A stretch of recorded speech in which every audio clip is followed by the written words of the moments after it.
So far, all of the drinks that we've done have been pretty old, as in, you know, were actually invented quite a long time ago. Sure. This one's more of a modern classic, and it's also just actually quite a modern way of looking at and using whiskey. Absolutely. This is a paper plane, which is really one of the few examples of what I think you could call a true modern classic that's been invented probably within the last 10 years by a bartender by the name of Sam Ross, who's actually an Aussie boy. He's from here in Melbourne, but about 10 years ago he moved to the United States and has had a stellar career over there. Was American Bartender of the Year at one point and has opened some really successful bars in New York and Nashville called Attaboy. If you're ever there, you should definitely check it out. But this is one of the drinks of his that's really kind of taken hold and actually had some legs in the modern era. It's not that stirred down, booze forward one that that quite often people associate with whiskey. It's actually light and bright and fresh and citrusy.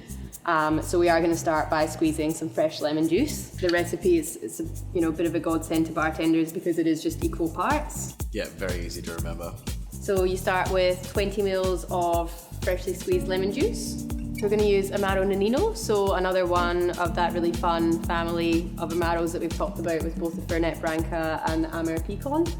It's kind of obviously seeing a theme here. It does just go really well with whiskey because a lot of the fruit notes are pretty similar, and then they do just have that nice bitterness to kind of round out your drink.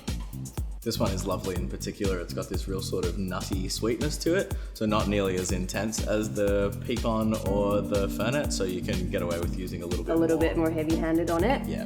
If you can't find Amaro Nonino, it is pretty widely available, but Montenegro is probably the other one that you could substitute in, which is maybe, again, a little bit easier to find. Definitely. Aperol.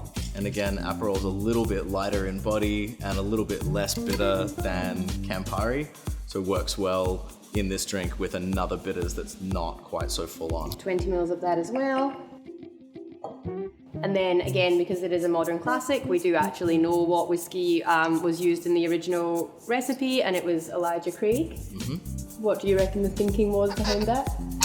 We just wanted to use a bourbon that was a little bit bigger and a little bit more complex because we're only putting 20 mils in, equal parts with all the other ingredients. So you really want something that's going to stand up to those other ingredients in a relatively small quantity. So a bigger, richer bourbon like this is going to work out pretty well.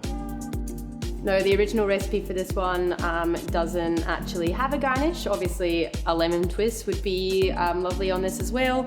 Not really necessary. Fred did do a little bit of arts and crafts and actually has made a tiny little paper plane. Not just a pretty face. I just needed to keep him amused for 5 minutes. So we're just gonna fill our shaker tin with as much ice as you can fit in the small one here. Pop your tins together and shake as hard as you can.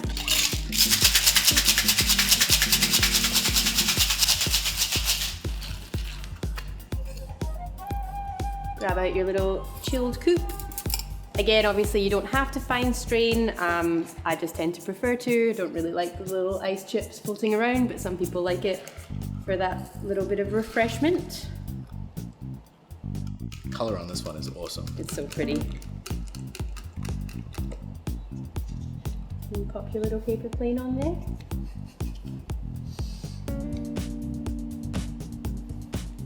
Paper plane. So now you know. I think one of my favorite things about this drink is that there's a pretty common misconception amongst people that whiskey cocktails are only really sort of heavy and dark and booze forward. Yeah. And this drink is sweet and bitter and citrusy and fresh, but also has that great whiskey character to it. And it's one of those drinks that really works kind of any time of year, any time of day, and really shows the diversity of American whiskey in a cocktail.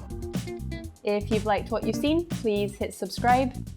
It's really great to hear from you and see what you're enjoying. So any comments, likes and shares are greatly appreciated too.